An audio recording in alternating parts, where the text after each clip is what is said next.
같이 기도드리겠습니다. 우리를 사랑하신 거룩하시고 자비로우신 하나님 아버지, 이 세상 죄 가운데 살던 저희들 하나님의 크신 은혜로 구원하여 주셔서 천국의 소망을 안고 살아가도록 은혜 베풀어 주신 것 감사합니다. 이 마지막 때에 저희들을 불러주셔서 또 주님의 말씀으로 가르쳐 주시고 이 귀한 복음과 진리를 전할 수 있는 귀한 직책을 허락해 주신 것 감사드립니다. 저희들 더욱 정신을 차리고 또 주님이 맡기신 그 일에 충성을 다할 수 있도록 도와주시옵소서.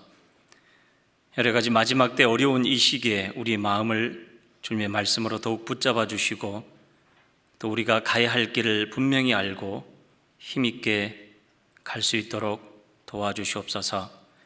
이 시간 저희들도 하나님의 말씀을 듣고 배우고자 이 자리에 또 왔습니다. 하나님의 말씀으로 우리의 마음과 생각에 채워주시고 합당치 않은 삶이 있거든 하나님 앞에 버리고 돌이킬 수 있도록 또한 이 시간 도와주시옵소서. 온전히 한 시간 거룩하신 하나님께 의지하오며 예수님 이름으로 기도드렸습니다. 아멘. 성경 잠언 3장 찾으시겠습니다. 잠언 3장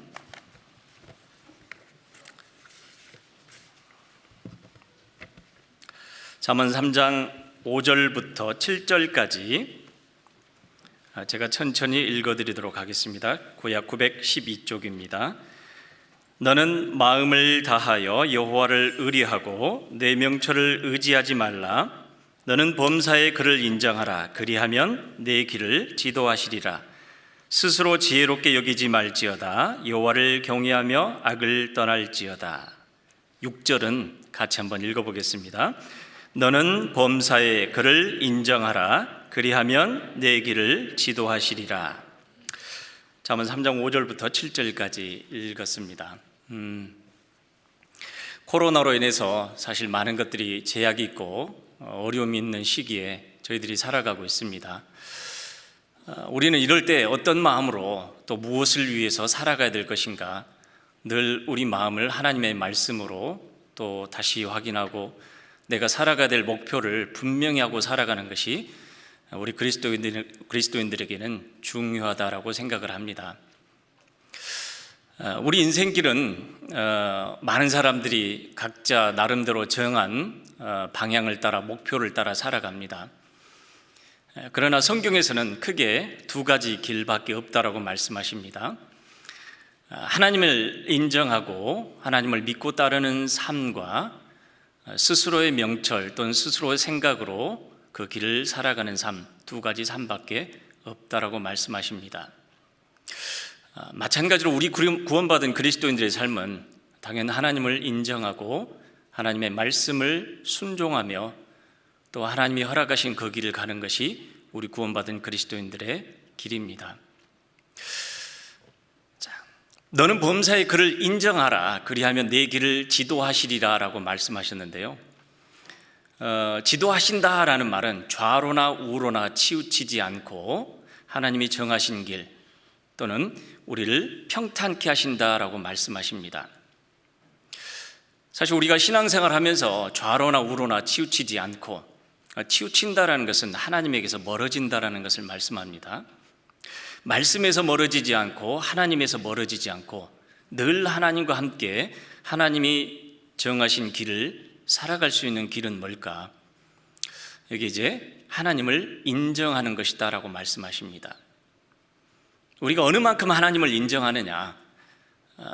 내가 하나님을 인정한 만큼 하나님을 따라갈 것이고 하나님을 인정하지 않으면은 그 부분은 아마 내 생각대로 내 뜻대로 내 계획대로 살아가는 부분이 많을 겁니다. 하나님을 인정하고 살아가는 사람은 하나님께서 그 길을 인도하시고 지도하시겠다라고 약속하고 있습니다. 반면에 자기 스스로의 지혜나 자기의 명철을 의지해서 살아가는 사람의 결론은 결국은 악에 빠지고 하나님과 멀어질 것이다라고 하나님 말씀하십니다. 전 세계적인 코로나 전염병으로 인해서 많은 사람들이 이제 미래에 대한 불안감과 두려움을 갖고 살아간다고 합니다. 길어지는 코로나 바이러스가 언제쯤 끝날 것인가? 그리고 과연 코로나가 있기 전의 시대로 우리가 돌아갈 수 있을 것인가? 코로나가 끝나고 나면은 또 다른 어떤 문제가 일어나지 않을까? 이런 많은 두려움이 있다라고 합니다. 그래서 특별히 이럴 때 이제 사람들의 모습은 크게 두 가지로 나뉜다라고 합니다. 더 육신적인 것으로 자신을 무장하고 채워서 이 세상에 살 것을 채워놓고 준비해놓고 살아가는 삶이든지, 아니면 영적인 것을 더 찾고 인생의 의미, 인생의 목적, 그리고 죽음을 생각해보는 그런 길이 있다라고 합니다. 그와 더불어서요, 올해 작년에 전 세계적으로 성경을 인쇄하고 판매하는 출판사의 성경 판매 부수가 약 40%에서 60% 증가했다라고 합니다. 왜 그랬을까요?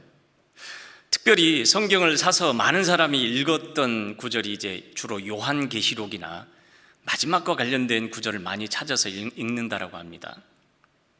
아무래도 지금 일어나고 있는 일들이 분명히 지구의 종말이나 마지막 시대에 한 번도 겪어보지 못한 정말 충격적인 일을 겪고 있기 때문에 다들 불안해하고 미래에 대해서 염려한다고 합니다.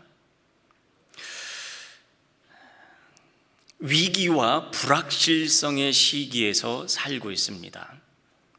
그러나 우리 구원받은 그리스도인들은 살아계신 하나님을 인정하고 또 하나님께 그 인생을 맡기고 하나님과 올바른 관계를 맺고 하나님을 앞에 모시고 살아가게 될 때 결코 길을 잃지 않을 것입니다.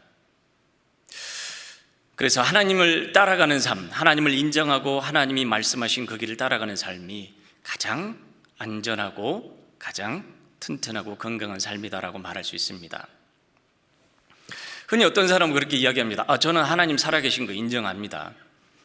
그런데 성경과 하나님 살아계신 것과는 전혀 상관없이 살아가는 사람도 있습니다. 자기 생각 속에 만들어 놓은 하나님을 믿고 나는 하나님이 계신다라고 믿는다.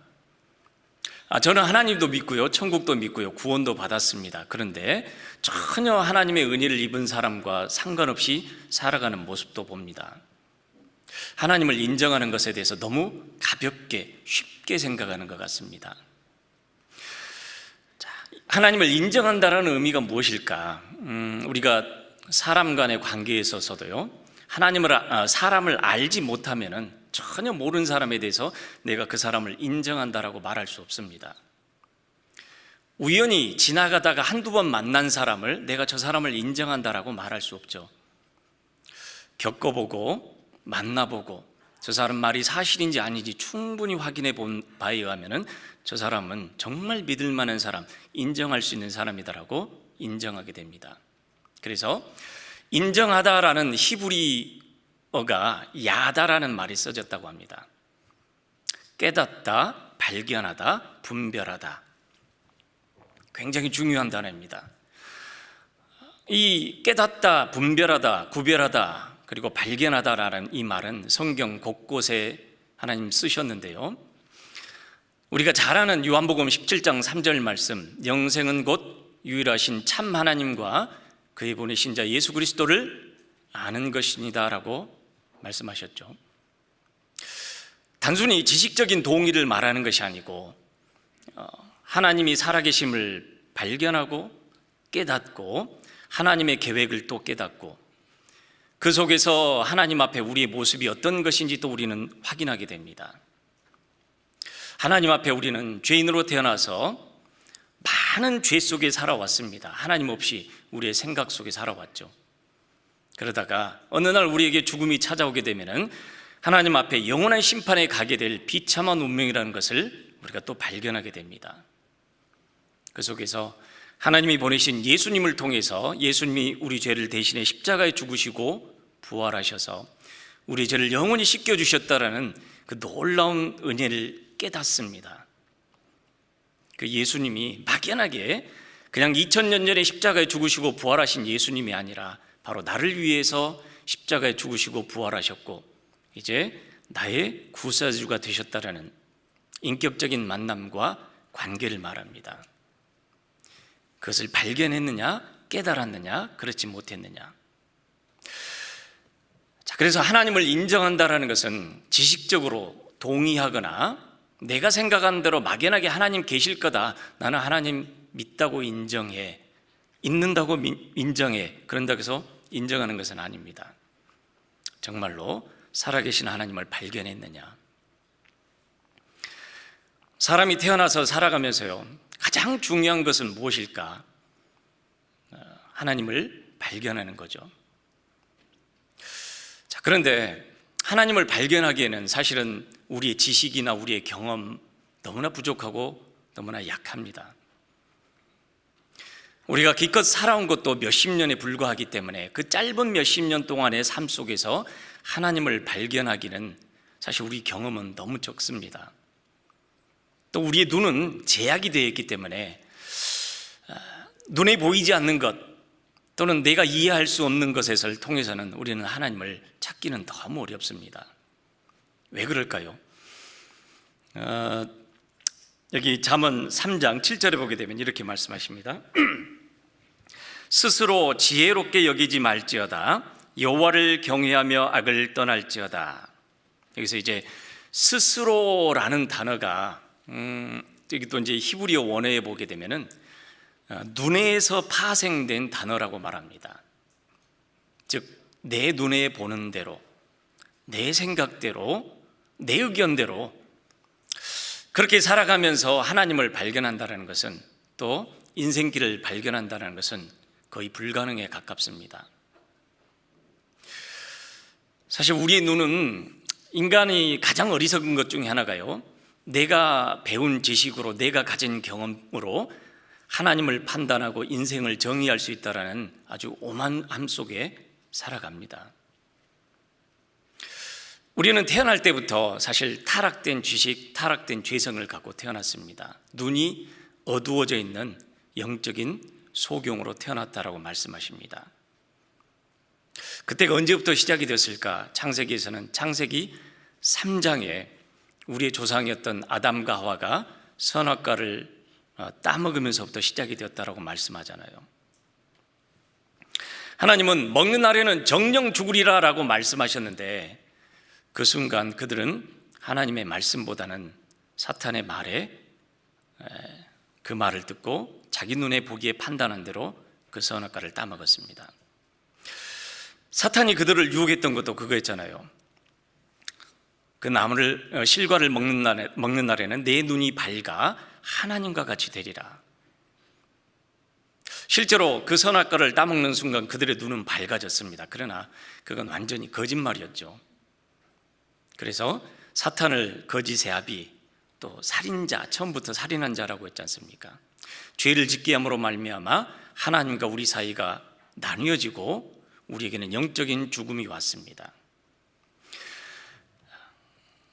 영적인 것을 이해하고 하나님을 아는 것을 완전히 가려져 버리고 세상을 바라보고 또 죄악을 바라보는 눈이 밝아졌을 뿐 하나님을 향한 눈은 완전히 깜깜하게 어두워져 버리고 철저하게 닫아져 버린 상태입니다. 그렇기 때문에 자기 눈을 의지해서 하나님을 판단하고 인생길을 정의하고 무엇이 옳은 길인지 무엇이 그른 길인지 판단하고 구별한다는 것은 거의 사실 불가능합니다. 그럼 유일하게 우리가 올바로 판단할 수 있는 기준은 살아계신 하나님을 발견하고 하나님께서 어떻게 역사하시는지 하나님께서 어떻게 인간의 역사를 정해 놓으셨는지 그것을 우리가 깨닫는 것이죠. 마태복음 16장에 보게 되면 예수님께서 제자들에게 그렇게 질문을 하셨어요. 사람들이 인자에 대해서 누구라고 하느냐라고 물으셨습니다. 그러자 제자들은 그렇게 대답을 했죠. 더러는 세례 요한, 더러는 엘리야, 또 어떤 사람은 예레미야나 선지자 중에 한 사람이라고 합니다. 자, 그렇게 대답을 하자 예수님께서 그러면은 너희는 나를 누구라 하느냐라고 질문하시죠. 그때 베드로가 주는 그리스도시요 살아계신 하나님의 아들이시니다라고 대답을 합니다. 그때 예수님께서는 바요나 시몬아 네가 복이 있도다. 이를 알게 한 것은 혈육이 아니라 하늘에 계신 내 아버지시다라고 말씀하십니다. 즉 하나님을 알게 되고 깨닫게 되고 예수님이 누군지 알게 되는 것은 인간의 지식으로는 또 인간의 어떤 깨달음으로는 불가능하다는 것입니다. 성령께서 하나님께서 보내주신 말씀을 통해 우리가 그것을 깨닫고 이해하지 않으면 그리고 발견하지 않으면 우리는 내 인생길이 어디로 갈 것인지 예수님이 누구이신지 하나님이 어떤 분인지 알 수가 없습니다. 구약 성경에도 보게 되면은 사실 그 감춰진 눈, 어두워져 버린 눈으로 하나님 없이 살아가다가 하나님은 이 세상을 물로 심판하셨고요. 또 자유의지를 주시고 양심껏 살도록 내버려 두셨는데도 불구하고 이스라엘 사람들조차도 그들은 하나님을 인정하지 않았습니다. 그리고 어떻게 살았을까요? 사사기의 마지막에 보게 되면 이렇게 말씀하십니다. 사사기 21장 봐보시겠습니다.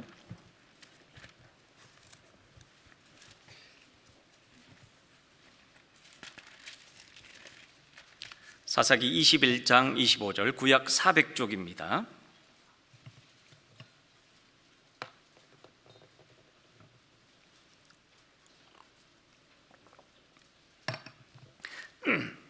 제가 읽어드리겠습니다. 사사기 21장 25절 그때에 이스라엘에 왕이 없으므로 사람이 각각 그 소견에 오른 대로 행하였더라. 자, 이스라엘 사람들 눈에는 이방인들처럼 왕이 없었습니다. 그러나 사실은 하나님께서 왕으로 계셨고 다스리고 계셨음에도 불구하고 그들은 하나님을 원하지 않았습니다. 하나님이 계셨지만 그들 마음속에는 하나님을 거부하고 받아들이지 않았습니다. 인정하지 않았습니다. 그래서 하나님을 인정하지 않은 결과로 그들은 어떻게 됐을까요? 자기 소견에 오른 대로, 내 생각대로, 내 의견대로, 내가 원하는 대로, 그 결과로 그들은 하나님에게서 멀어졌고 치우쳐서 끊임없이 죄를 짓고 징계를 받고 돌이키고 하는 그 역사가 반복이 되었습니다. 자, 그래서 우리가 하나님을 인정한다라는 것은 하나님을 올바로 아는 것을 말합니다. 성경을 통해 우리는 하나님이 살아계심을 발견했습니다. 저 우주를 만드신 분, 그리고 우리가 살아가는 이 지구를 만드시고 우리가 호흡할 수 있는 모든 것들, 살아갈 수 있는 모든 것을 주신 분이 하나님임을 우리가 발견하게 된 것입니다. 뿐만 아니라 에덴 동산에서부터 시작해서 인간의 역사를 다스려 가시는 분, 그리고 이스라엘의 멸망과 회복을 통해서 지금도 살아서 역사하시는 분, 우리가 성경을 통해 하나님을 발견하고 하나님이 살아계심을 인정하게 되었습니다. 자, 그 하나님 말씀 앞에 우리의 모습도 우리는 발견하게 되잖아요. 죄인으로 태어나서 죄 속에 살다가 어느 날 갑자기 우리에게 죽음이 찾아오게 되면 영원한 심판에 갈 수밖에 없는 비참한 모습을 하나님 우리에게 보여주셨습니다. 감사하게도 예수님께서 오셔서 우리의 죄를 짊어지시고 우리 대신 그 십자가에서 피를 흘리셔서 우리의 죄를 다 갚아주신 그 놀라운 은혜를 깨달았습니다. 발견하는 거죠. 그래서 하나님을 인정한다는 것은 하나님을 올바로 알고 하나님을 발견하는 것을 말합니다. 구원받을 때만 그럴까요? 사실 구원받은 이후에도 우리는 끊임없이 하나님을 인정하는 삶을 살아야만 됩니다. 가끔 가다가 이제 그런 분들을 만나기도 합니다. 예, 저는 성경이 사실인 것도 믿고 하나님이 계신 것도 믿습니다. 그리고 제 죄 때문에 십자가에서 죽으신 것도 저는 믿습니다. 그러면 됐죠? 그럼 이제 나머지는 그냥 제가 살고 싶은 대로 살게요. 내버려 두세요. 자, 그 삶이 정말로 하나님을 온전히 인정하고 살아가는 삶일까요? 그렇지는 않습니다. 우리가 끊임없이 하나님의 말씀을 옆에 두고 묵상하고 읽고 배우고 해야 될 중요한 이유가 있습니다. 신명기 17장 찾아보시겠습니다. 죄송합니다. 신명기 17장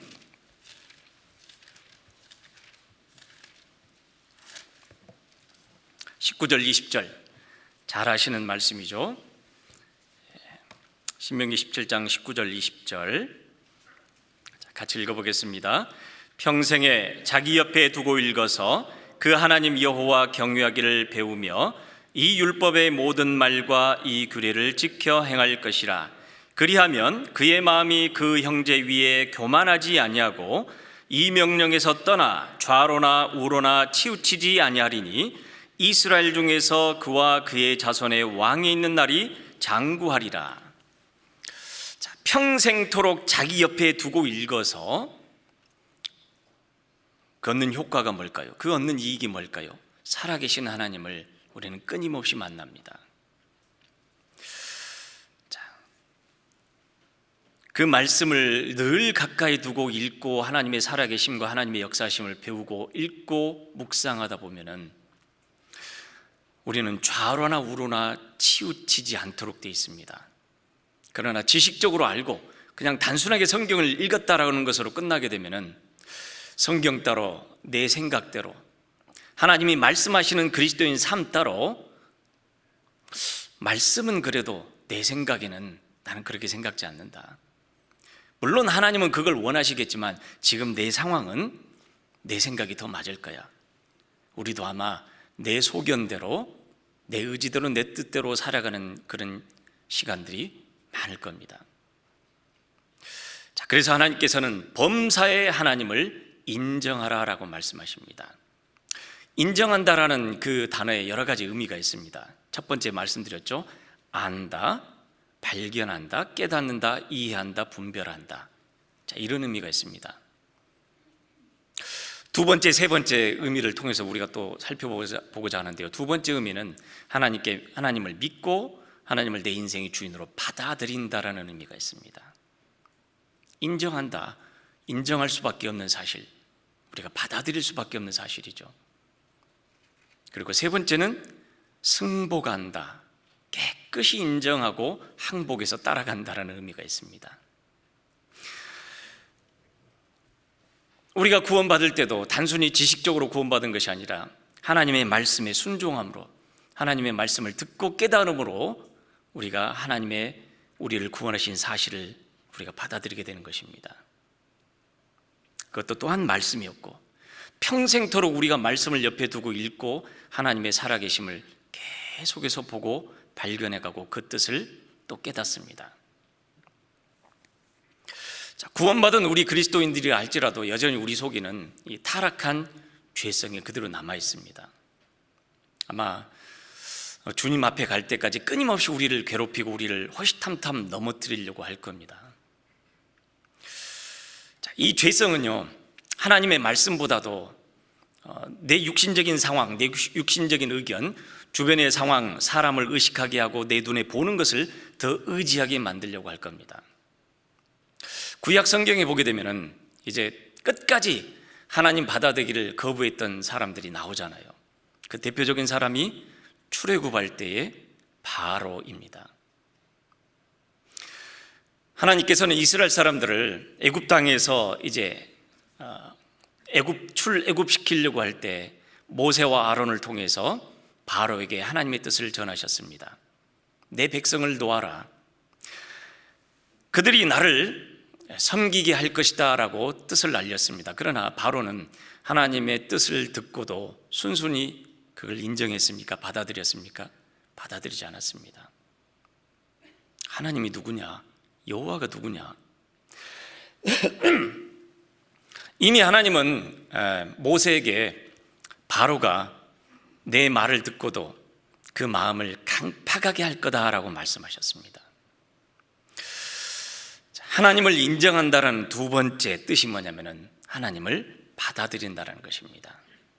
하나님의 말씀을 받아들이고 인정할 수 없는 그 분명한 하나님의 능력과 하나님의 뜻에 우리는 받아들여야 됩니다. 우리 의지를 써야 되는 거죠.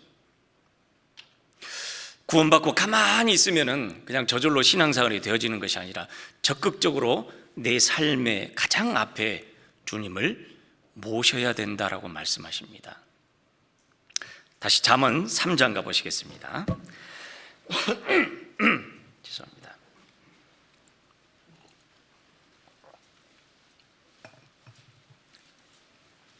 잠언 3장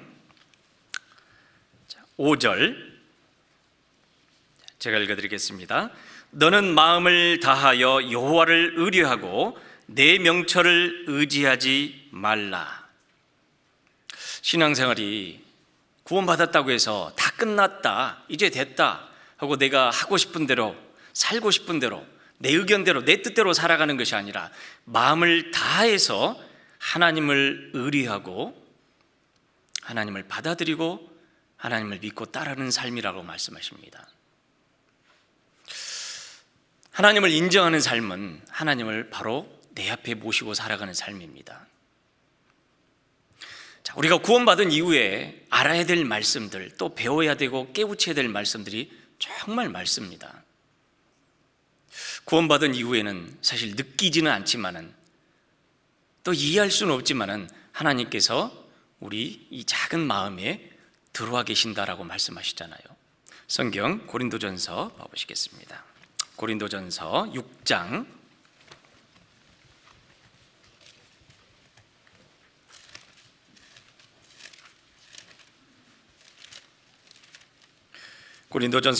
19절 20절 찾으셨으면 제가 읽어드리겠습니다. 너희 몸은 너희가 하나님께로부터 받은 바 너희 가운데 계신 성령의 전인 줄을 알지 못하느냐. 너희는 너희의 것이 아니라 값으로 산 것이 되었으니 그런즉 너희 몸으로 하나님께 영광을 돌리라. 하나님은 구원받은 그리스도인의 삶에 대해서 분명히 말씀하셨습니다. 너희가 먹든지 마시든지 무엇을 하든지 다 하나님의 영광을 위하여 하라. 어느 부분만, 반틈만, 조금만 하는 것이 아니라 우리 일생의 모든 부분에서 하나님의 뜻을 따르고 하나님의 뜻을 앞세우고 그 뜻을 순종하며 살아가는 삶. 자, 그러기 위해서는 하나님께서 내 안에 들어오셔서 나와 함께 계신다라고 이걸 알지 못하느냐. 우리가 마땅히 알아야 될 것이다라고 말씀하십니다. 하나님의 살아계심을 우리는 발견할 뿐만 아니라 그 살아계신 하나님이 하나님의 은혜를 깨달음과 동시에 하나님의 사랑을 깨달음과 동시에 우리 안에 들어와서 함께 계시겠다고 말씀하고 계십니다. 성경 속에 많은 믿음의 선배들, 아주 우리가 본이 되는 신앙의 모습을 살아갔던 선배들 한결같이 하나님과 동행했다라고 하고 하나님을 바로 앞에 모시고 살아갔다라고 고백하고 있습니다. 시편 16편 봐보시겠습니다.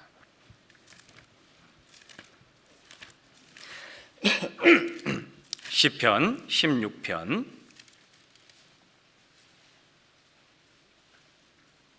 8절입니다. 구약 812쪽 시편 16편 8절 같이 읽어보겠습니다.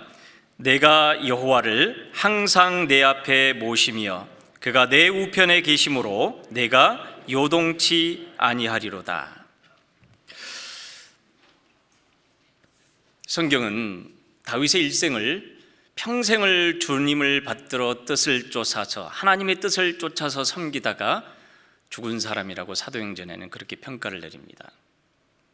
평생을 하나님의 뜻을 쫓아서 하나님을 섬기다가 잠들었습니다. 물론 그 일생에서 씻을 수 없는 큰 죄를 범한 적도 있었죠. 간음죄와 살인죄를 지었습니다. 그럼에도 불구하고 그의 평생은 하나님께 징계를 받고 처절한 가운데서도 끝까지 하나님을 신뢰하고 하나님께 자신의 인생을 맡기고 하나님의 징계도 기꺼이 받아들였습니다. 자, 평생의 그의 삶의 모습을 우리가 엿볼 수 있습니다. 내 앞에 주를 모시며 항상 모든 일에 먼저 주님을 생각한다라는 뜻이겠죠. 모든 일에 주님은 이것을 기뻐하실까? 이것을 좋아하실까? 주님의 뜻에 합당할까?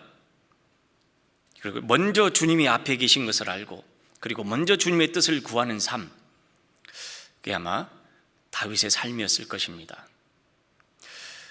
하나님을 인정한다라는 두 번째는 바로 하나님을 내 모든 삶의 주인으로 받아들인다라는 것입니다. 그래서 하나님께 묻고 하나님께 구하고 하나님께 기도하고 하나님이 허락하시지 않는 길이다라면 가기를 원치 않는 삶, 그 삶이 바로 하나님을 인정하면서 살아가는 삶입니다. 다윗이 블레셋과 전쟁에 있을 때도 그는 또 하나님께 물었습니다. 하나님, 제가 블레셋을 치러 올라갈까요 말까요? 하나님께서 치러 올라가라. 자, 그러나 결정적으로 범죄를 범하는 그 순간에는 이상하게 다윗의 마음속에는, 다윗의 생각 속에는 하나님이 계시지 않았습니다. 도리어 그는 자기 눈에 보이는 대로 판단하고 그 눈에 보이는 것을 쫓아갔습니다. 그 결과가, 그 결말이 어떠했는지 우리는 분명히 성경을 통해 말씀하시잖아요. 자, 우리가 신앙생활 하는 데 있어서도 사실 우리에게는 구원받은 그리스도인들에게도 많은 일들이 생깁니다. 하나님은 미리 구원받은 그리스도인의 삶 속에 이러저러한 일이 있을 것이다라고 미리 성경 속에 자세하게 설명을 해놓으셨잖아요. 물론 구원받은 이후에 갑작스러운 어떤 고난이 왔을 때 사실 우리도 당황스럽기도 합니다. 경제적인 어려움이 닥치거나 아니면 가정에서, 직장에서 전도하다가 핍박과 고난과 어려움을 겪을 때 우리는 어찌해야 할 바를 모를 때가 있습니다. 그때 우리는 누구에게 물어봐야 될까요? 하나님에게 물어봐야 되잖아요. 하나님, 왜 이런 일이 일어납니까? 야고보서 1장 봐보시겠습니다. 신약성경 야고보서 1장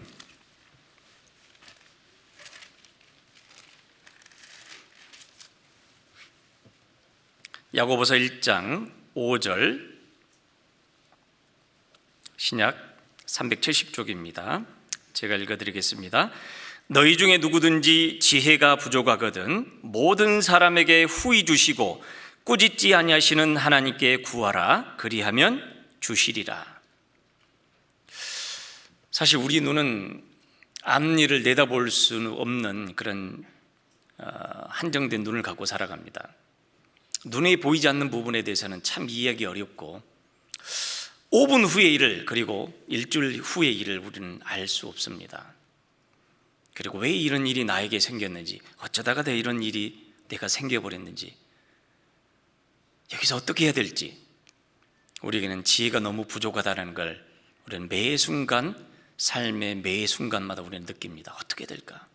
어떻게 되지? 자, 그때 두 가지 선택을 하게 됩니다. 하나님께 물어볼까? 아니면 내 생각대로, 내 지혜대로, 내 방법대로 살아갈까? 그때 우리에게 필요한 것이 하나님을 인정하는 것이죠. 하나님을 받아들이는 것입니다. 하나님이 왜 제게 이런 일이 생겼습니까? 하나님은 당연히 구원받은 그리스도인들에게 그런 일이 있을 것이다 라고 미리 말씀해 놓으셨습니다. 자, 그 뒤에, 그 위에 2절부터 4절까지 함께 읽어보겠습니다. 내 형제들아, 너희가 여러 가지 시험을 만나거든 온전히 기쁘게 여기라. 이는 너희 믿음의 시련이 인내를 만들어내는 줄 너희가 알미라. 인내를 온전히 이루라. 이는 너희로 온전하고 구비하여 조금도 부족함이 없게 하려 함이라. 하나님께서 우리의 신앙을 연단하기 위해서, 그리고 우리가 더 하나님을 의지하는 사람으로 만들기 위해서, 의지하는 법을 배우고 하나님 앞에 더 겸손하게 낮추게 하기 위해서 하나님은 우리를 여러 가지 많은 테스트를 하신다라고 말씀하십니다. 또 트라이얼이라고도 하죠. 시험을 하고 연단을 하십니다. 문제는 그것만 있는 것이 아니라 또 사단의 유혹도 있습니다. 그러나 성경에서는 하나님이 그 사단의 유혹까지도 이미 다 포함하고 계시고 그걸 관리하고 계신다고 말씀하시잖아요. 처음 겪는 일일 때는 사실 우리는 굉장히 당황스럽습니다. 여러 가지 어려움, 또 눈에 보이는 상황들, 현실들 어떻게 될까? 자, 그때 우리는 하나님의 뜻을 충분히 묻거나 이해하지 않으면은, 또 하나님의 말씀을 받아들이지 않으면은 우리는 틀림없이 내 생각대로, 내 방법대로 방법을 정하고 가게 될 것입니다. 그래서 하나님은 우리가 어떤 시험에 있을 때, 또 유혹이 있을 때 가장 먼저 바로 내 앞에 하나님을 모시고 살아가는, 하나님을 인정하고 살아가라라고 말씀하십니다. 구약 성경에 또 여러 인물들 중에요, 요셉이 그 형들의 미움을 받고 종으로 팔렸습니다. 성경에는 요셉이 굉장히 준수했다라고 나오잖아요. 요셉이 종으로서, 또 가정총으로서 일을 성실하게 충실히 했습니다. 그런데 주인이었던 보디발의 아내가 이제 노골적으로 유혹을 했습니다. 그러나 그걸 다 뿌리쳐 왔었죠. 그리고 결정적으로 그 집안에 아무도 없었을 때, 보디발의 아내와 요셉 단둘이 집안에 있었을 때 보디발의 아내가 요셉을 붙잡고 유혹을 했습니다. 그때 이 요셉이 어떤 마음으로 살았는지 우리는 충분히 이해할 수 있습니다. 성경 봐보실까요? 창세기 39장입니다.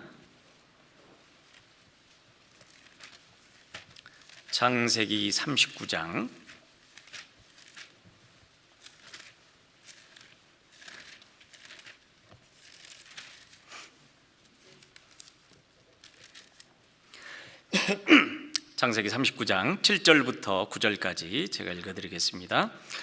그 후에 그 주인의 처가 요셉에게 눈짓하다가 동침하기를 청하니 요셉이 거절하며 자기 주인의 처에게 이르되 나의 주인이 가중 재반 소유를 간섭지 아니하고 다 내 손에 위임하였으니 이 집에는 나보다 큰 이가 없으며 주인이 아무것도 내게 금하지 아니하였어도 금한 것은 당신뿐이니 당신은 자기 아내임이라. 그 다음에 같이 읽어보겠습니다. 그런즉 내가 어찌 이 큰 악을 행하여 하나님께 득죄하리이까. 요셉의 상황을 보게 되면은 사실 얼마든지 간음죄를 지어도 그 누구도 알 수가 없었던 상황일 수 있습니다.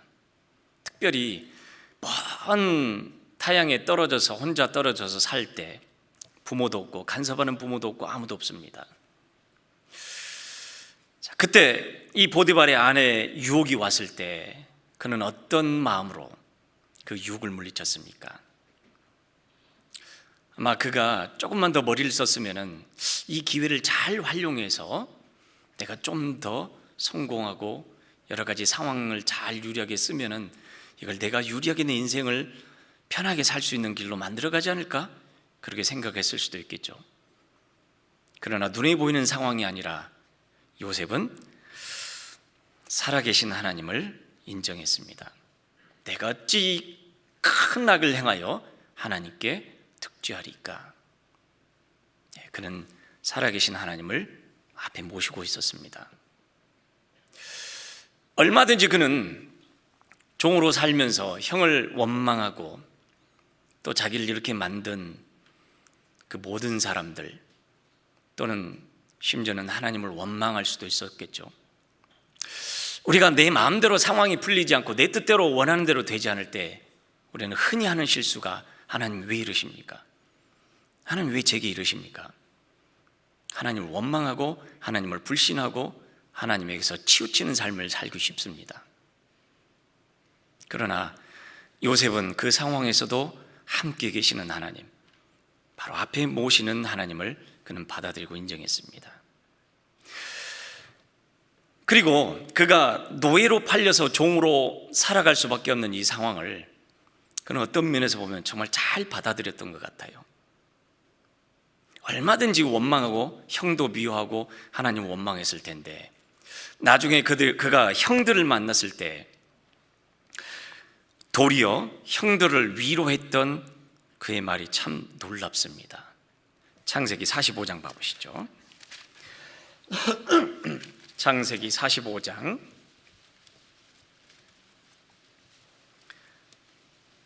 45장 5절부터 제가 또 읽어드리겠습니다.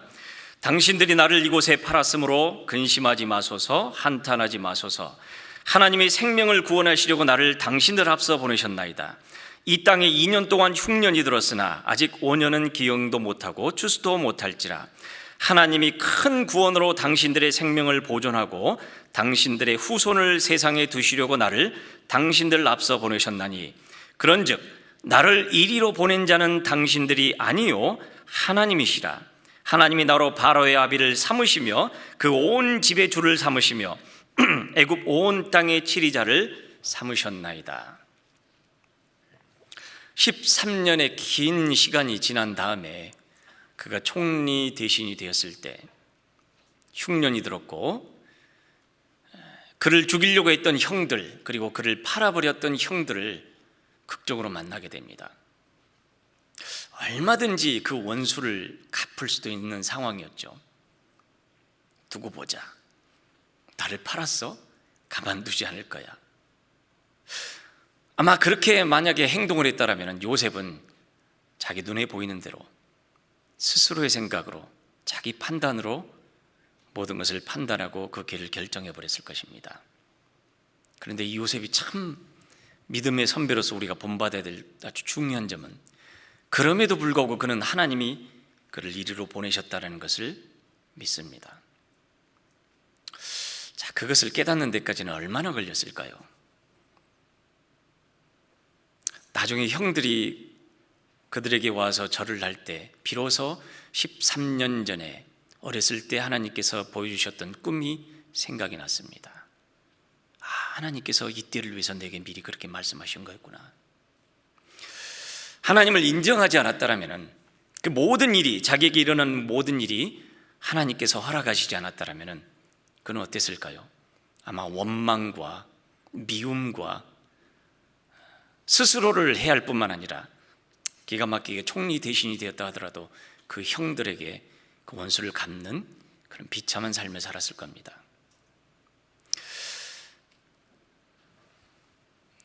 요셉은 그 앞에 항상 하나님을 모시고 살았습니다. 하나님을 인정한 삶이죠. 그래서 하나님을 인정한다는 것은 하나님을 올바로 알고 구원받음으로 말미암아 하나님과 나와 정상적인 관계를 맺는 것입니다. 그러나 그걸로 끝나는 것이 아니라 매 순간 매일매일 하나님을 앞에 모시고 하나님과 함께 살아가는 것입니다. 죄의 유혹만 있는 것이 아니라 사실 우리가 이제 신앙생활하면서 우리는 많은 여러 가지 문제와 어려움을 겪습니다. 우리 믿음의 선배들이 그 속에서 어떠한 모습으로 어떻게 하나님을 인정하고 하나님 앞에서 살아갔는지 자세하게 성경 속에 하나님 우리에게 보여주셨잖아요. 신앙생활하다가 고난이 닥쳤습니다. 전도를 하다가 어려움에 부딪혔습니다. 애매하게 고난을 받았습니다. 그러나 그것 때문에 낙심하고 실망하고 원망한 것이 아니라 도리어 하나님의 은혜에 함께 참여할 수 있는 자격을 얻었다는 것에 기뻐하고 감사를 드리는 모습이 나옵니다. 사도행전 5장은 보시겠습니다. 사도행전 5장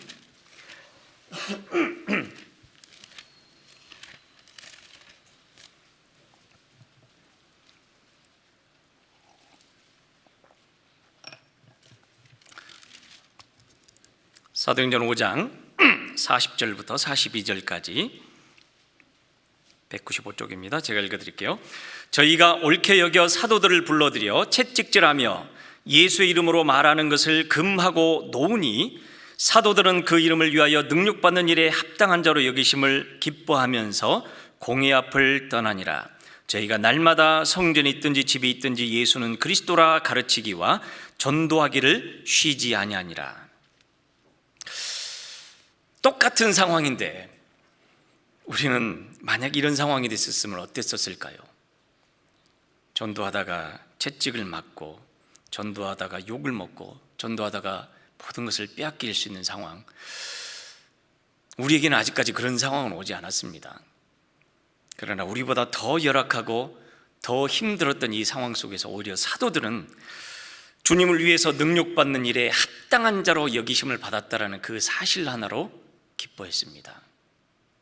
왜냐하면 구원받은 그리스도인들에게는 이런 일이 있을 것이다라는 걸 미리 주님께서 말씀하셨거든요.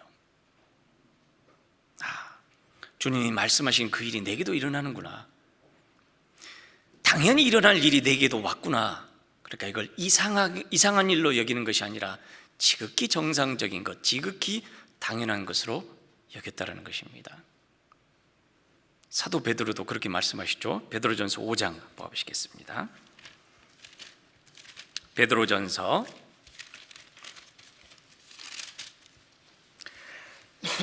죄송합니다. 베드로전서 4장입니다. 베드로전서 4장 신약 382쪽 12절부터 14절까지.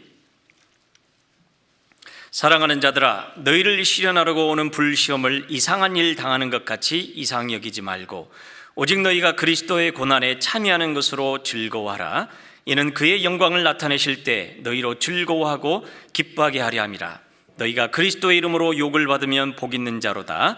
영광의 영 곧 하나님의 영이 너희 위에 계심이라. 구원받은 그리스도인들에게 전도를 하다가 신앙생활을 하다가 핍박을 받고 어려움을 겪는 일, 그게 이상한 일이 아니다라고 말씀하셔요. 지극히 정상적인 것이다라고. 그리고 그 일이 내 삶에도 일어날 수 있다라고 말씀하셨고, 하나님 말씀대로 우리도 그걸 받아들이는 것이 필요합니다. 이런 일이 내게 왔을 때 나는 누구에게 물어봐야 될까? 성경 하나님께 물어봐야 되죠. 하나님께 물어봤더니 뭐라고 하십니까? 이상하게 생각하지 마라. 그건 지극히 정상적인 거다. 도리어 고난이 없다라면은 혹시 내가 너무 신앙생활을 편하게 한 것 아닐까? 고난받기 싫어서 이리저리 요리조리 빼고 피해 다닌 것 아닐까? 그런 생각을 해야 될 때도 있겠죠. 나를 돌아봐야 되겠죠. 부딪히기 싫어서 전도하다 보면은 이런 모욕도 받고 이런 불이익도 받고 이런 눈총도 받을 텐데 그게 싫어서 입 꾹 다물고 있으면은 아무 일도 일어나지 않을 겁니다. 그렇다면은 고난 속에서 하나님이 주시는 즐거움, 구원받은 그리스도인들이 예수님의 고난에 참여하는 그 기쁨을 우리는 맛보지 못할 것입니다. 구원받은 그리스도인의 삶에는 고난은 당연히 있다라고 인정하고 받아들이라라고 말씀하십니다. 그러나 우리 10사람이면 10사람 고난 좋아하는 사람 아무도 없을 겁니다. 고난 좋아하는 사람 아무도 없을 거예요. 그러나 구원받은 그리스도인들에게는 이 고난은 지극히 정상적인 거다라고 말씀하십니다. 심지어는 신앙생활 하다가 병에 걸려서 또는 갑작스런 죽음을 맞닥뜨릴 수도 있습니다. 왜 내게 이런 일이? 이해할 수 없죠. 내가 큰 잘못을 저질렀을까? 왜 하나님 나에게 이런 일을 허락하셨을까? 한꺼번에 10명의 자녀가 하루아침에 죽음을 당했습니다. 그리고 가지고 있는 모든 재산을 다 도둑맞았습니다. 뿐만 아니라 자기 온몸의 머리부터 발끝까지 욕창이 들어서 아주 혐오스러운 모습으로 변했습니다. 그의 아내는 그에게 하나님을 저주하고 죽으라고 했습니다. 그리고 그의 가장 가까운 친구는 그에게 찾아와서 네가 무언가 잘못했기 때문에 그런 저주를 받은 것 아니냐, 그렇고도 네가 네 순전함을 지킬 수 있겠느냐라고 물어봤습니다. 그때 욥은 아주 놀라운 대답을 합니다. 욥기 1장 한번 봐보시겠습니다.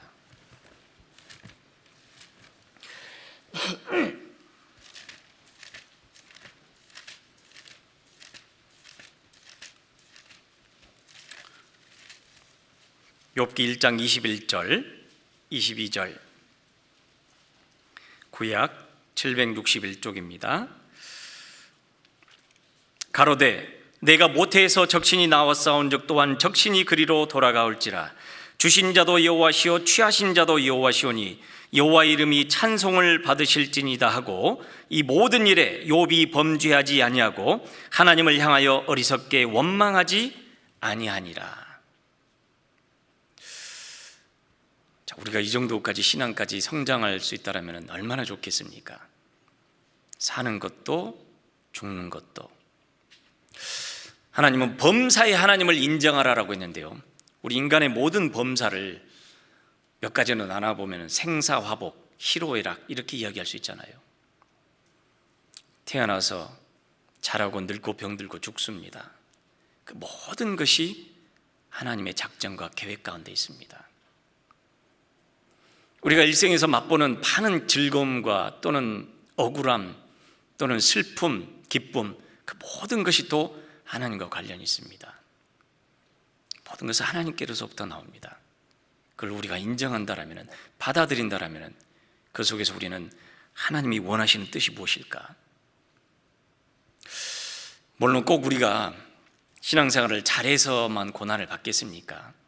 사실은 고난보다는 우리의 어리석음으로 인해서, 우리의 미련함으로 인해서 우리의 길을 굽게 하고 하나님을 원망하는 경우도 많을 겁니다. 하나님의 징계하심 속에서 우리는 또 우리 자신을 돌아볼 때가 필요하잖아요. 잠언 3장 봐보시겠습니다. 잠언 3장 11절 12절, 구약 913쪽입니다. 잠언 3장 11절 12절 같이 읽어보겠습니다. 내 아들아, 여호와의 징계를 경히 여기지 말라. 그 꾸지람을 싫어하지 말라. 대저 여호와께서 그 사랑하시는 자를 징계하시기를 마치 아비가 그 기뻐하는 아들을 징계함같이 하시느니라. 히브리서 12장에는 징계는 다 받는 것이거늘 너에게 없으면 사생자요 참 아들이 아니다라고 말씀하십니다. 그러니까 위로가 되죠. 다 받는구나, 나만 그런 게 아니구나. 물론 크고 작고 경중은 있겠죠. 자, 우리가 징계를 받을 때 물론 우리가 삶 속에 고난도 있고 어려움도 있고 많은 여러 가지 시험도 만나고 또 유혹에 넘어져서 쓰러지기도 합니다. 그 속에서 하나님 우리를 단련시키시고 우리 신앙을 성숙시키고자 하는 하나님의 사랑도 있지만은 또 우리를 징계하셔서 하나님 앞에 깨끗하게 온전하게 세우고자 하는 하나님의 사랑도 있습니다. 자, 우리가 이걸 받아들이지 못하면, 이해하지 못하게 되면 우리는 우리 생각대로 하나님을 판단하고 하나님을 원망하게 될 겁니다. 하나님, 저는 나름대로 신앙생활 열심히 한다고 했는데 왜 기도를 들어주시지 않습니까? 아무 죄를 짓지 않았는데 왜 이렇게 힘듭니까? 언제쯤 제 기도를 들어주실 겁니까? 그 모든 것 속에 하나님의 손길이 있고 하나님의 계획하시 있음을 우리는 받아들이라고 합니다. 그래서 범사의 하나님을 인정하라고 하십니다. 물론 정말 어려울 때, 어떨 때는 그 말씀이 내 심장을 찌르고 양심을 찌르고 나를 채찍처럼 때릴 때가 있습니다. 형제자매들의 권면이 그렇지 않아도 힘든데 그럴 줄 알았어, 징계야, 그러면 사실 처음부터 기분 좋을 사람은 없겠죠. 그러나 그 속에서도 그걸 또 은혜로 받아들이겠다라는 또 다윗의 다짐도 있습니다. 시편 141편 봐보십시오.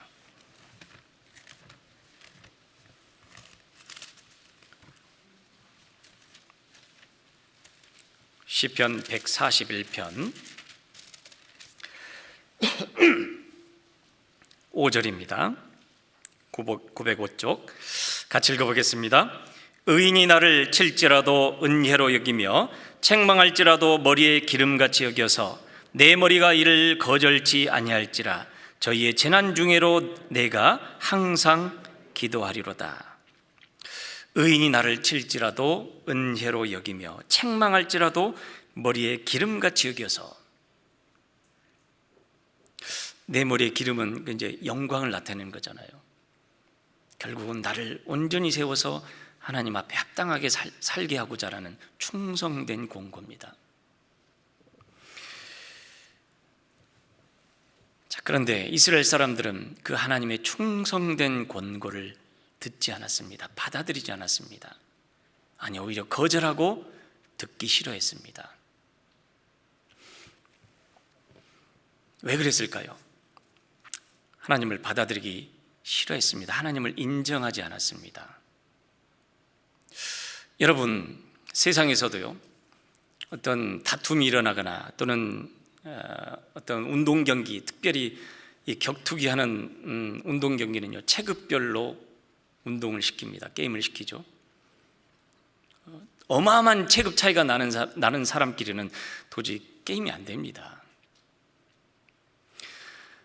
우리는 우리 눈으로 하나님을 판단하고 우리 생각으로 하나님을 헤아립니다. 그래서 마태복음 7장에 너희의 헤아리는 헤아림으로 너희가 헤아림을 받을 것이다 라고 말씀하셨잖아요. 우리는 하나님에 대해서 어느 만큼 헤아릴까요? 아주 작게 헤아린다라면 그 정도밖에 인정하지 않을 겁니다. 그러나 우리가 성경을 가까이 하고 하나님을 알게 되면 하나님은 무한히 크신 분입니다. 성경 고린도전서 10장에 그렇게 말씀하시잖아요. 우리가 주를 노여워하시게 하겠느냐? 우리가 주보다 강한 자냐? 하나님의 크기와 우리의 크기를 비교해봐도 우리는 하나님 앞에 너무 작은 그런 인생에 불과합니다. 하루살이에도 눌려 죽을 그런 연약한 인생에 불과합니다. 하나님의 힘과 우리의 힘에 비교해 봤을 때 우리는 아무것도 되지 않습니다. 그렇다면 우리는 빨리 인정하고 받아들여야 됩니다. 그걸 정말 잘한 어떤 백성들이 있었어요. 여호수아가 가나안 땅에 들어갔을 때 여리고성을 무너뜨리고 그 다음에 아이성이 무너졌습니다. 그리고 계속해서 정복에 가는 때 아주 허름한 몇몇 사람들이 여호수아를 찾아왔습니다.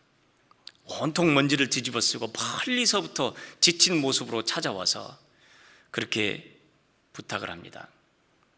당신들에 대한 소식을 듣고 하나님이 당신들을 위해 하신 일을 들었다.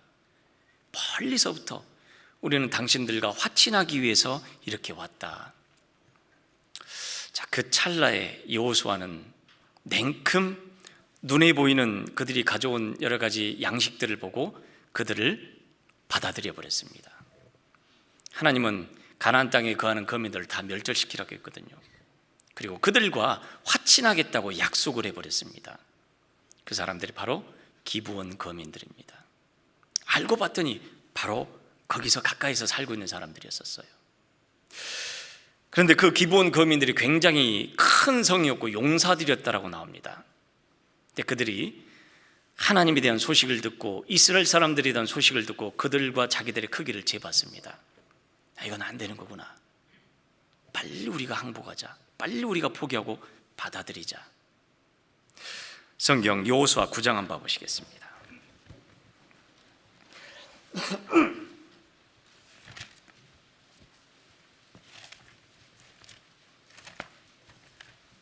여호수아 9장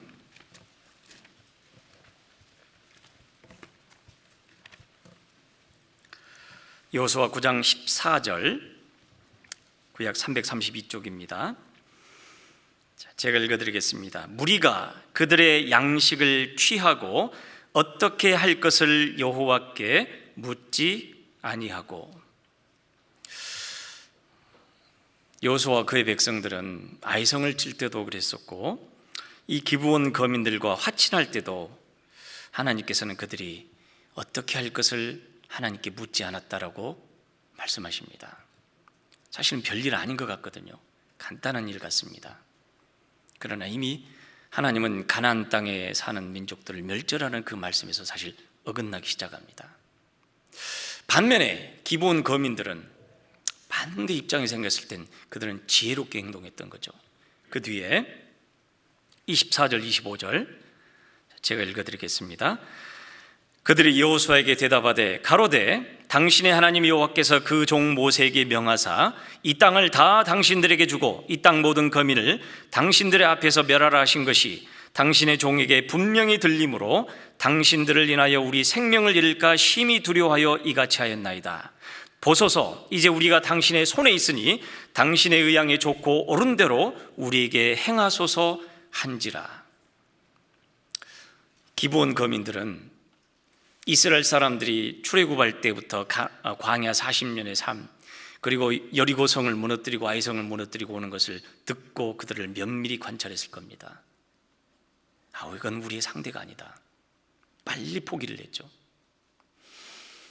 우리가 성경을 통해서 하나님이 살아계심을 발견할 뿐만 아니라 하나님이 어떤 분인지 우리는 계속해서 듣고 읽고 배웁니다. 죄송합니다. 마치 하나님과 우리가 싸우는 것처럼 이야기해서 죄송합니다. 그럴 분은 아닌데요. 말하자면 그렇다는 거죠. 하나님 무한히 크신 분, 거기에 비해서 우리는 너무나 작은 연약한 존재에 불과합니다. 그렇다면 우리는 최대한 하나님을 인정하고 받아들이고 그 말씀을 따라가는 것이 좌로나 우로나 치우치지 않고 어떤 어려움이 있어도 그것을 뛰어넘을 수 있는 힘을 하나님께로 받게 되어 있습니다. 우리 신앙생활 속에는 사실 많은 어려움들이 있습니다. 형제자매들 각 가정마다. 그게 우리의 마음을 요동치게 하고 눈에 보이는 것에 의해서 마음을 많이 흔들리게 하잖아요. 지금은 대부분 내비게이션을 쓰기 때문에 나침판을 그렇게 쓰지는 않습니다. 그러나 과거에는 여러분 꼭 여행할 때, 항해할 때 나침판을 가지고 다녔습니다. 이 나침판의 특징은요, 아무리 폭풍우가 치더라도, 아무리 바람이 세게 불어도 그 나침판은 항상 정북을 향해 있습니다. 내 마음의 나침판은 어디를 향해 있을까요? 항상 내 앞에 계신 주님을 향해 있다라면 그리스도인의 삶은 좌로나 우로나 치우치지 않고 하나님에게서 멀어지지 않고 어떤 어려움이 있어도 그 길을 이겨낼 수 있도록 하나님이 도우실 겁니다. 약속하셨잖아요. 자, 그러기 위해서는 우리가 하나님을 인정하는 것이 우리에게 필요합니다. 받아들이는 거죠. 하나님의 가르침, 하나님이 가라고 하신 일. 자, 그런데 우리 마음속에는 이 타락한 죄성이 끊임없이 우리 자신을 괴롭힙니다. 바로 왕에게 내 백성을 놓으라라고 했을 때 바로 왕은 사실 그걸 고지 듣지 않았습니다. 10가지 재앙을 내렸잖아요. 첫 번째 피 재앙과 물을 피로 만들고 그 다음에 하수에서 개구리가 올라왔습니다. 자, 우리는 그런 재앙을 봤을 때 깜짝 놀랐을 텐데 바로는 그것을 보고도 눈 하나 깜짝하지 않았습니다. 왜요? 바로의 부하였던 술사들도 물을 피로 만들 수 있었고 개구리가 뛰쳐나오도록 만들 수 있었기 때문에 그건 평범한 일인데 그걸 가지고 하나님의 능력이라고 하느냐? 무시했습니다. 세 번째 재앙, 이 재앙을 내렸을 때 술사들은 이건 그들의 능력으로도 먼지를 이로 만들 수 없었습니다. 그때 술사들이 바로 왕에게 이렇게 얘기했습니다. 이것은 하나님의 권능입니다. 포기하셔야 됩니다. 그러나 바로는 그런 상황 속에서도 하나님을 향해 결코 그 마음을 열거나 받아들이거나 낮추지 않았습니다. 나중에는 어떻게 됐을까요? 이제 점점 소위 말하면 협상을 하기 시작합니다. 자, 그러면은 정 원한다라면 이 땅에서 해라. 광야까지 가지 말고 여기서 해라. 우리가 하나님을 부분적으로만 인정하게 된다라면 요만큼만 내가 하나님을 섬기자. 그러나 구원받은 그리스도인들이 그렇게 하도록 하나님은 내버려 두시지 않죠. 때로는 고난으로, 또 때로는 징계로, 사람 막대기와 인생 채찍으로 우리 마음을 낮추십니다. 자, 그래도 바로는 그 마음을 하나님 앞에 낮추지 않습니다. 하나님의 말씀을 받아들이지 않죠. 그 다음에는 조금 더 이제 협상하게 됩니다. 대신에 멀리 가지 말고 나를 위해서 기도해라. 가려면은 남자들만 가라. 그리고 제일 마지막에는요, 양과 소는 너희 제사는 다 내버려 두고 가라. 그러나 하나님은 그렇게 허락하지 않으십니다. 마지막으로 바로의 아들부터 시작해서 저 맷돌 뒤에 있는 여종의 아들까지 장자를 쳤습니다. 바로의 장자는 우리가 지난번에 배운 것처럼 세상의 온갖 희망이고 세상에서 누리고자 하는 어떤 소망입니다. 하나님이 그걸 치셨을 때 바로는 완전히 하나님 앞에 항복을 합니다. 사실 이 바로와 같은 모습이 우리가 신앙생활 하다 보면 우리 마음속에 있습니다. 그래서 가만히 보게 되면 이 바로가 바로 다라는 걸 알게 됩니다. 하나님과 협상하려고 하고, 하나님 앞에 이 정도까지만 따라가려고 하고, 이 정도만 내 눈에서 하나님 앞에 인정하려고 그러고, 온전히 인정하지 않으려는 그런 우리를 발견하게 됩니다. 그러나 하나님은 온전히 범사에 하나님을 인정하기를 원하십니다. 하나님을 인정한다는 것은 지식적인 동의만을 말하는 게 아닙니다. 하나님 살아계신 거 믿습니다. 네, 저 때문에 십자가에 죽으시고 부활하신 거 믿습니다. 그러나 내 삶은 내 마음대로 살겠습니다, 그걸 말하는 게 아니죠. 적극적으로 내 삶에 받아들이고 내 앞에 주님을 모시고 살아가는 삶, 하나님을 인정하는 삶입니다. 오죽했으면 바울 사도는 달마다 내 육체를 쳐서 복종시키게 한다고까지 하셨을까요? 고린도전서 9장 한번 봐보시겠습니다. 고린도전서 9장 죄송합니다.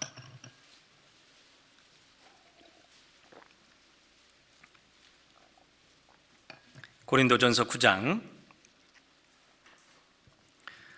27절, 신약 274쪽 같이 읽어보겠습니다. 내가 내 몸을 쳐 복종하게 함은 내가 남에게 전파한 후에 자기가 도리어 버림이 될까 두려워함이로다. 우리가 하나님 앞에 실격자가 되지 않도록, 하나님 앞에 쓰임새가 없는 사람이 되지 않도록 매일매일 자기 육체를 치고 자기 육신을 부인하는 일을 바울 사도가 했다라면 우리는 얼마나 돼야 될까요? 근데 사실 우리는 너무 자주 잊어버리고 내 눈앞에 하나님을 모시지 않고 내 생각대로, 내 눈에 보인 대로 얼른 결정하고 살아버릴 때가 많습니다. 살아계신 하나님을 발견하고 내 삶의 주인으로 받아들여서 내 앞에 모시고 살아가는 것을 말합니다. 세 번째, 인정한다라는 그 말 속에는 또 승복한다라는 그런 의미가 들어 있습니다. 깨끗이 인정한다라는 거예요. 이미 정해져 버린, 이미 결정난 그 결과를 놓고 깨끗하게 그 결과에 납득해서 깨끗하게 무조건 따르겠다, 인정, 이렇게 이런 말이죠. 하나님을 아는 것으로 구원받은 것으로 그치는 것이 아니라 주님 말씀에 승복해서 따르는 것, 깨끗하게 인정하고 그 주님이 보여주신 결말을 따라서 살아가는 것입니다. 여러분, 성경 속에 하나님은 우리가 이미 인생의 결말에 대해서, 그리고 인간 역사의 결말에 대해서 이미 우리에게 밝혀놓으셨습니다. 이미 정해져 있습니다. 그걸 애써 부인하고 외면할 필요는 없죠. 하나님이 정해놓으신 인간의 결론은 뭡니까? 히브리서 9장 27절에 한 번 죽는 것은 사람에게 정하신 것이요 그 후에는 심판이 있으리니. 한 번 죽는 것은 정해져 있습니다. 이미 결론 지어져 있습니다. 이건 그 누구도 부인하지 못합니다. 이길 수가 없습니다. 세상에 살면서요, 우리가 이길 수 없는 몇 가지 것들이 있다고 합니다. 뭘까요? 세월, 시간, 나이, 어떤 분은 자식, 그렇게 이야기하더라고요. 이길 수 없답니다. 인정할 수밖에 없습니다. 또 어떤 분은 그렇게 이야기하더라고요. 잃어버린 물건을 찾다가 못 찾았는데 어머니까지도 못 찾았다면 그건 진짜 잃어버린 거다. 그건 인정하고 가야 된다는 겁니다. 하나님은 성경 속에 우리 인간의 역사에 대해서 우리 개인의 결말을 미리 딱 선포를 해놓으셨어요. 거기에 우리는 깨끗이 승복을 해야 됩니다. 결국은 나에게도 죽음이 찾아옵니다. 죽음 이후에 어떤 일이 있을 것인지 요한계시록 20장에 하나님 앞에 구원받지 않은 사람들이 그 앞에 와서 심판하는 그 장면까지도 하나님 우리에게 보여주셨습니다.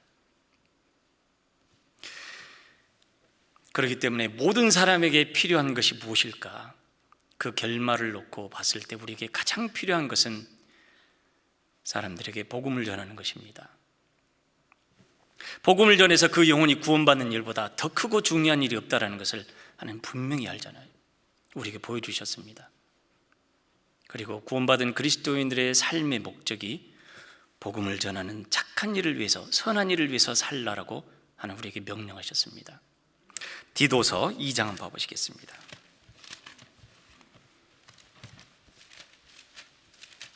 디도서 2장 14절입니다.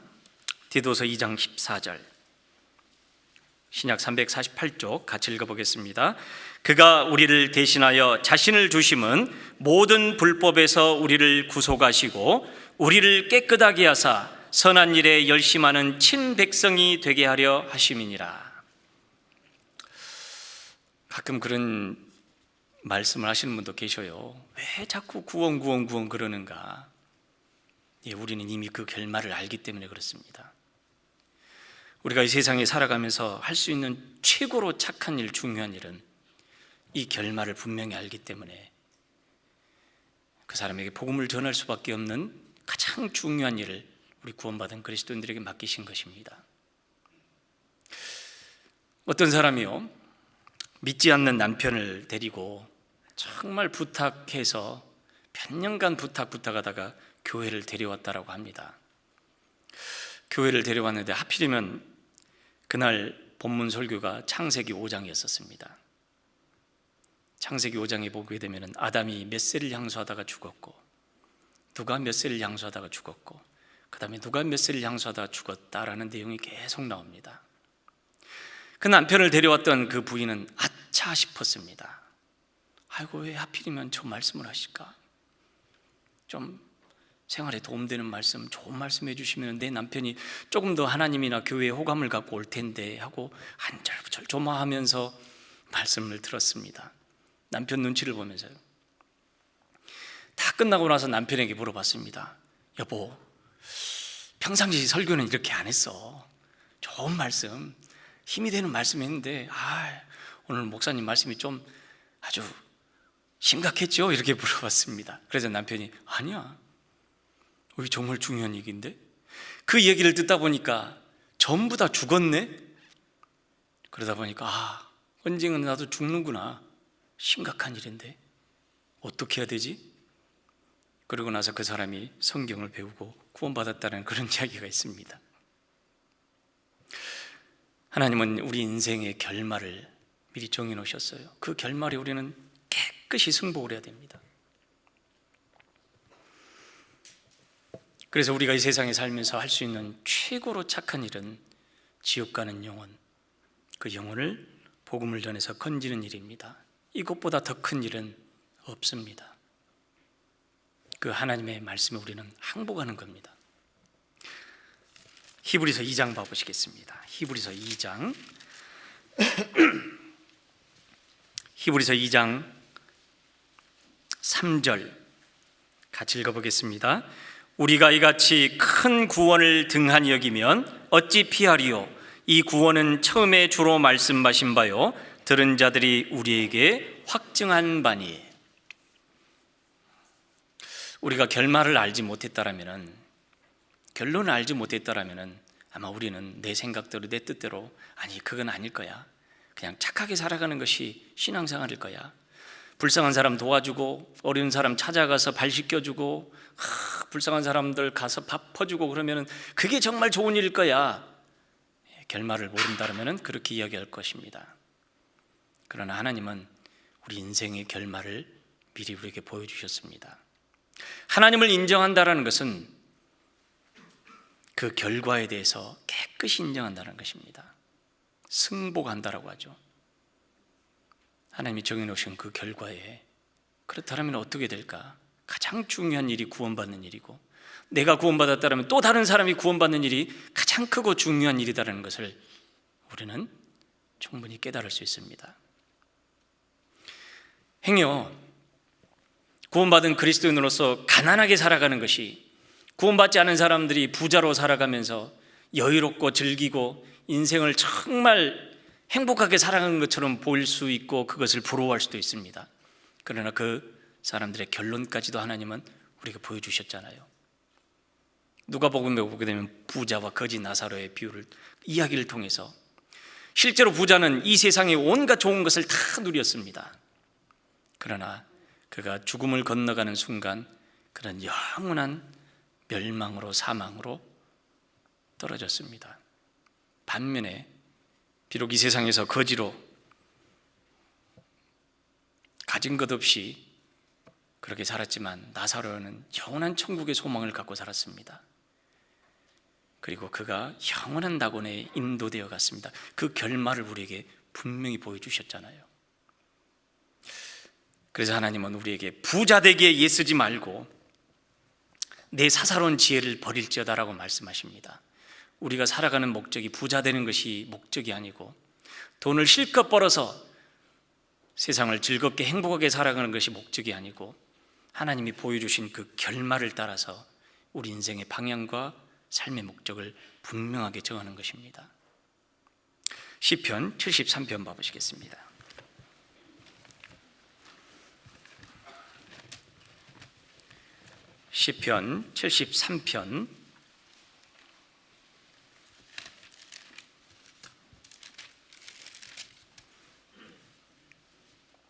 시편 73편 1절 2절 3절 제가 읽어드리겠습니다.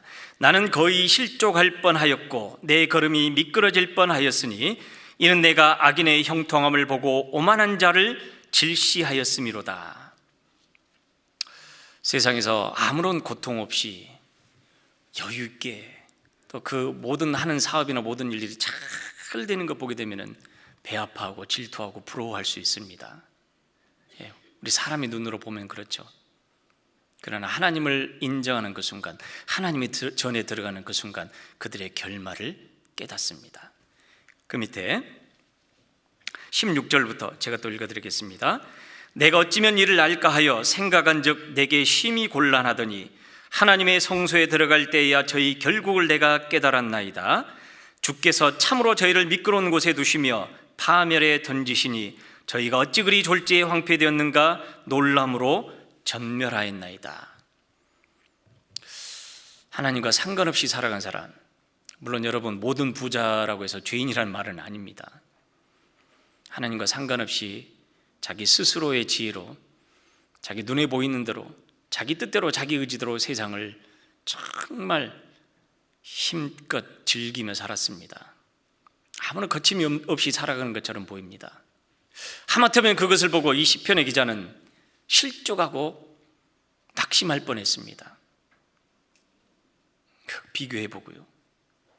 사람이 눈으로 보면 그렇죠. 그러나 우리가 범사에 살아계신 하나님을 인정하게 될 때, 하나님이 우리에게 보여주신 그 결말을 우리가 알게 될 때 결코 그 삶이 행복한 삶이 아니다라는 걸 우리는 분명히 압니다. 그래서 이 세상이나 세상에 있는 것들을 사랑치 말라라고 말씀하셨고요. 세상에 보이는 것은 잠깐 있다가 다 지나갑니다. 구원받은 이후에 우리의 삶을 또 하나님은 그리스도의 심판대 앞에 세워서 우리가 구원받은 이후에 어떻게 살았는지 하나님은 또 심판하시겠다라고 미리 결말을 보여주셨잖아요. 그걸 위해서도 우리는 또 준비를 하고 살아가야 되겠죠. 성경 속에서 또 하나님 우리에게 욥의 결말을 보여주셨습니다. 야고보서 5장입니다. 야고보서 5장.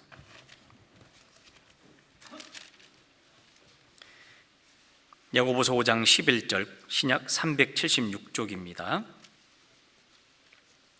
야고보서 5장 11절 같이 읽어보겠습니다. 보라, 인내하는 자를 우리가 복되다 하나니 너희가 욥의 인내를 들었고 주께서 주신 결말을 보았거니와 주는 가장 자비하시고 긍휼히 여기는 자신이라. 자, 하나님은 욥의 결말을 우리에게 보여주셨습니다. 뿐만 아니라 끝까지 복음을 붙잡고 진리를 위해서 또 주님을 섬기고 주님의 말씀을 따라 살아간 사람, 그 결말은 욥과 같을 거다라고 우리에게 약속하십니다. 하나님께서는 각 사람에게 그의 일한 대로 갚아주시겠다라고 분명히 선언하고 계시고요. 그렇기 때문에 우리가 주님 안에서 행하는 그 어떤 일도 결코 헛되지 않다라고 우리에게 말씀하십니다. 하나님이 정해놓으신 이 결론에 우리는 깨끗이 승복할 수밖에 없습니다.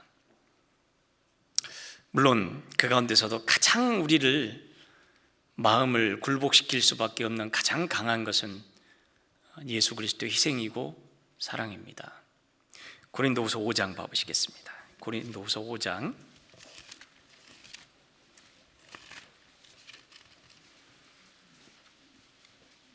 고린도후서 5장 14절 신약 290쪽입니다.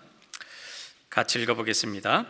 그리스도의 사랑이 우리를 강권하시는도다. 우리가 생각건대 한 사람이 모든 사람을 대신하여 죽었은즉 모든 사람이 죽은 것이라. 우리가 하나님을 발견하고 그리스도의 사랑을 깨닫고 어떤 상황에서도 흔들리지 않는 나침반을 주님을 향해 방향을 정하고 또 우리에게 보여주신 그 영원한 결말을 우리 앞에 두고 우리는 하나님을 인정하고 살아가는 그 길을 살 때 하나님에게서 벗어나서 치우치는 삶이 아니라 어떤 어려움도 평탄하게 이겨낼 수 있는 그런 길을 살 것이다라고 하나님 말씀하십니다. 이 길을 갈 수 있도록 하나님 우리에게 하신 가장 강한 힘은 동기는 그리스도의 사랑이다라고 또한 바울 사도는 우리에게 말씀하십니다. 자, 코로나 때문에 아마 개인적으로든 가정적으로든 여러 가지 상황들, 어려움들 아마 있으실 거라고 짐작됩니다. 어떨 때는 답답하기도 하고 뭘 해야 될까, 무엇을 해야 될까. 구원받은 그리스도인들은 부지런히 말씀 묵상하고 기도하고 전도하고 모이기를 힘쓰고 분명히 하나님 보여주셨잖아요. 수시로 우리에게는 염려가 들어옵니다. 그러나 그 염려까지도 주님은 다 맡겨버리라 라고 말씀하십니다. 신앙생활에 우리가 좌우로 치우치지 않고 또 어떤 어려움이 있어도 그것을 잘 넘어갈 수 있는 그 모든 힘은 살아계신 하나님을 인정하는 것에서 나옵니다. 잠언 3장 다시 돌아가 보겠습니다.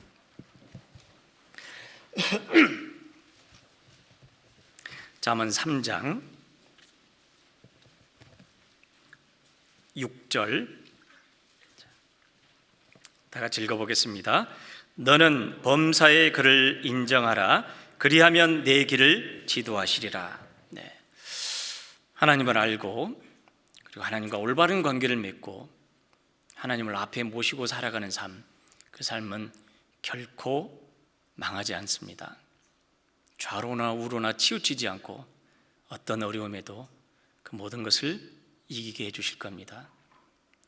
우리가 코로나 상황에서 하나님 말씀 붙잡고 내 앞에 살아계신 하나님을 인정하며 그 말씀을 내 삶 속에 모든 것에 다 하나님 말씀을 먼저 앞세워서 그 말씀에 묻고 그 말씀을 따라가다 우리는 하나님 앞에 서는 그 날을 맞이하고 살아가야 되겠습니다. 같이 기도하겠습니다. 걸어가시고 자비로우신 하나님 감사합니다.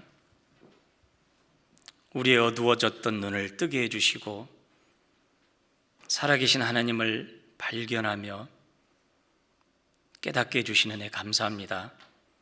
하나님 앞에 우리가 얼마나 비참했는지도 보여주셨고 그 주님의 크고 놀라운 은혜와 사랑으로 우리 죄를 깨끗이 씻겨주신 그 놀라운 은혜를 깨닫도록 은혜 베풀어 주신 것 감사합니다. 또 우리와 늘 함께 계셔서 우리를 인도하시는 하나님, 우리도 우리 앞에 주님을 모시고 모든 것에 모든 순간에 주님 말씀 앞세워서 따라가기를 간절히 소망합니다. 하지만 우리 육신이 먼저 앞서기도 하고 우리의 생각이 먼저 앞서 나갈 때도 있습니다. 그럴 때마다 깨우쳐 주시고 또 돌이킬 수 있도록 도와주시옵소서. 주님이 우리에게 보여주신 영원한 하나님의 승리 또 하나님의 결말을 보고 우리에게 가장 무엇이 필요하고 어떤 삶을 살아야 될지 분명히 받아들이고 항복하며 살아가도록 도와주시옵소서. 이 마지막 시대 코로나로 인해서 많이 힘들어하고 어려워하는 형제자매들 하나님 붙잡아 주시고 담대하게 복음을 전하며 주님의 오실 때를 기다리며 살도록 도와주시옵소서. 우리를 구원하신 예수님 이름으로 기도드렸습니다. 아멘. 찬송하시겠습니다. 찬송가